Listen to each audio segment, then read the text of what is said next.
A new CBS YouGov poll released this week found if RFK Jr. and other third-party candidates are on this fall's election ballot, President Trump will beat Joe Biden by 6 points. So just how successful would Donald Trump be if he is elected to a second term? Our next guest says Trump could easily be blocked by a bloated government bureaucracy and those who manage it. Mark Moyar is author of the book Masters of Corruption: How the Federal Bureaucracy Sabotaged the Trump Presidency.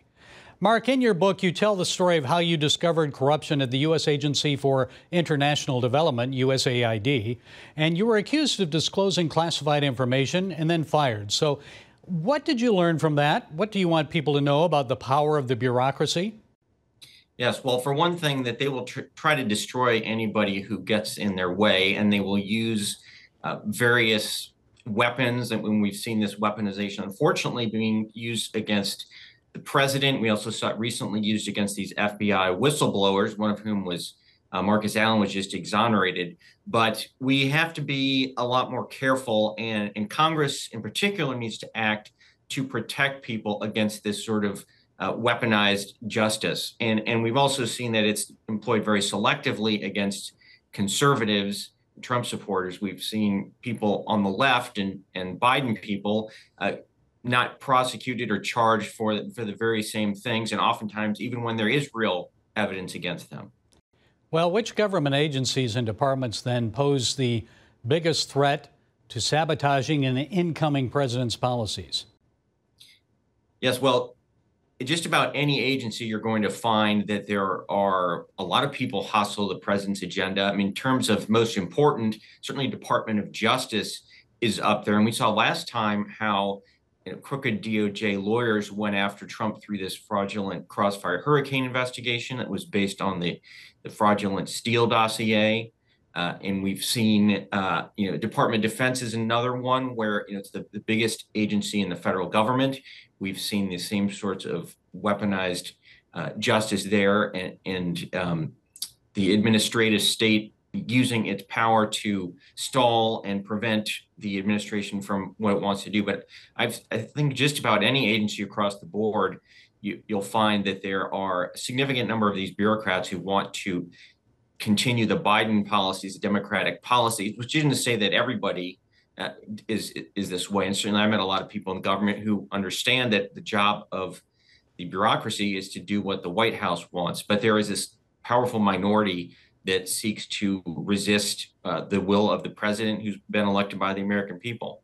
Well, I'm sure there are those who would say this is really nothing new. Political appointees and bureaucrats loyal to the opposing party have been causing headaches for presidents for years. So how is what's happening today any different from the past?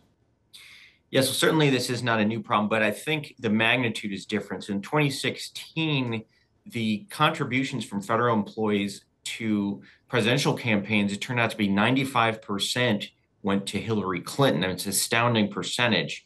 So we've never seen something like this where there was such widespread hostility to the Trump administration. And so we've seen that, and we lived that the first time. And now we see the Biden administration is working with and trying to solidify and entrench power in the bureaucracy through a variety of measures they're pushing right now in anticipation that they're going to lose the election. So I think we can expect to see similar level of resistance that we saw in the first administration. But I think hopefully Trump administration's learned some lessons and will be able to deal with this better the second time. Well, what does it mean for the future of our democracy then?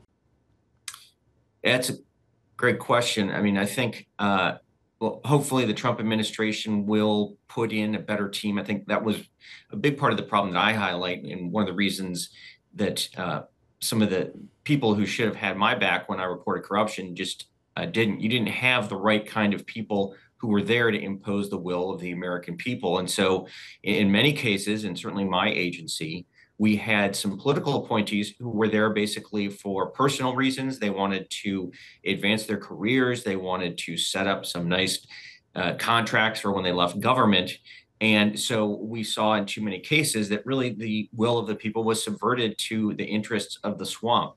And I think this time we're hopefully, and trying to do what I can to help encourage this, but we need to get people who actually want to make the government work and to do what President Trump has promised to do. And if that's the case, then I think we will see the will of the people preserved. It's going to take a lot of effort, and you need people who are committed to the cause and are not there to pad their nest or make for a comfortable comfortable life in the swamp afterwards. I think you want to bring people from outside of the swamp, and which is how our founders wanted it. They didn't want to have this permanent class of elites who just lived in Washington. You want people who are going to come in, do some work in Washington, and then they'll go back to the country, to the rest of the country where most Americans live. The book is Masters of Corruption: How the Federal Bureaucracy Sabotaged the Trump Presidency. Mark Moyar, thanks for being with us. We appreciate it. Thanks. Great to be with you.